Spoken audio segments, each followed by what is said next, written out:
Hello friends, welcome to bliss cinemas. இன்னைக்கு நம்ம Tamil டப்பிங்ல release ஆயிருக்க தி ரவுண்ட் ஆப் பனிஷ்மெண்ட் படம் எப்படி இருக்குன்னு பார்க்க போறோம். வாங்க வீடியோக்குள்ள போகலாம். இந்த படம் பார்த்தீங்கன்னா 2024 ரிலீஸ் ஆன ஒரு கிரைம் ஆக்ஷன் படம். இந்த படத்தோட ரன் டைம் பார்த்தீங்கன்னா 1 hour 49 minutes இருக்கு. இந்த படத்தை ஹியோ மியாங் ஹெங் டைரக்ஷன் பண்ணியிருக்காங்க. இதுல டாங்லி லீட் ரோல் எடுத்து பண்ணியிருக்காங்க. இப்போ இந்த படம் எப்படி இருக்கு, பார்க்கலாமா வேணாமா, யாரெல்லாம் பார்க்கலாம் அப்படின்றத இந்த வீடியோல தெளிவா பார்க்கலாம். இப்போ இந்த படத்தோட கதையை பத்தி பார்க்கலாம். இந்த படம் பார்த்தீங்கன்னா தி ரவுண்ட் அப் சீரிஸோட 4th பார்ட்டா வந்து படத்தோட ஆரம்பத்திலே பார்த்தீங்கன்னா ஒரு சாஃப்ட்வேர் டெவலப்பரை வில்லன் போட்டு தள்ளுறான், அதுவும் கொடூரமான முறையில். அவங்க அம்மா அந்த பாடியை கிளைம் பண்ண வராங்க. அந்த கேஸ் நம்ம ஹீரோ கையில வருது. கொஞ்ச நாள்லயே பாத்தீங்கன்னா அவங்க அம்மாவும் இறந்துடுறாங்க. இந்த மாதிரி சிச்சுவேஷன்ல நம்ம ஹீரோ வில்லனை ட்ராக் பண்ண போகும்போது அவருக்கு ஒரு முக்கியமான விஷயம் தெரிய வருது. இவங்க ஆன்லைன்ல வச்சு மிகப்பெரிய கேம்பிளிங் பண்ணிட்டு இருக்காங்க அப்படின்ட்டு. நம்ம ஹீரோ எப்படி வில்லனை பிடிக்கிறாரு அப்படின்றது தான் இந்த படத்தோட மொத்த கதையே. இப்போ இந்த படத்தோட பாசிட்டிவ் நைட்டி பத்தி பார்க்கலாம். பாசிட்டிவ், தமிழ் டப்பிங் ரொம்ப நீட்டா லிப்சிங் கூட பண்ணி கொடுத்திருக்காங்க. ஸ்டோரி பிளாட்டும் பாத்தீங்கன்னா ஒரு இன்ட்ரெஸ்டிங்கான ஸ்டோரி பிளாட் தான். ஆனா யூசுவலான ஸ்டோரி பிளாட் தான் ரொம்ப நீட்டாவே பிரசன்ட் பண்ணிருக்காங்க. பெர்ஃபார்மன்ஸ்ல நம்ம டாங்லி ஒரு தரமான பெர்ஃபார்மன்ஸே கொடுத்திருக்காரு. அதே மாதிரி அவர் கேரக்டரும் தரமா எழுதியிருக்காங்க.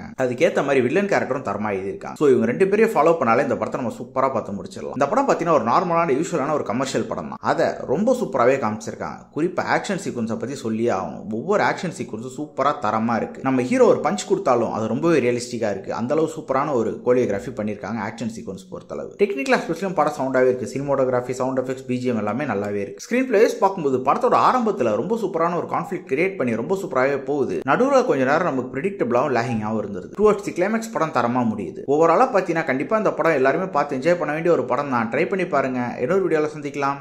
தேங்க்யூ.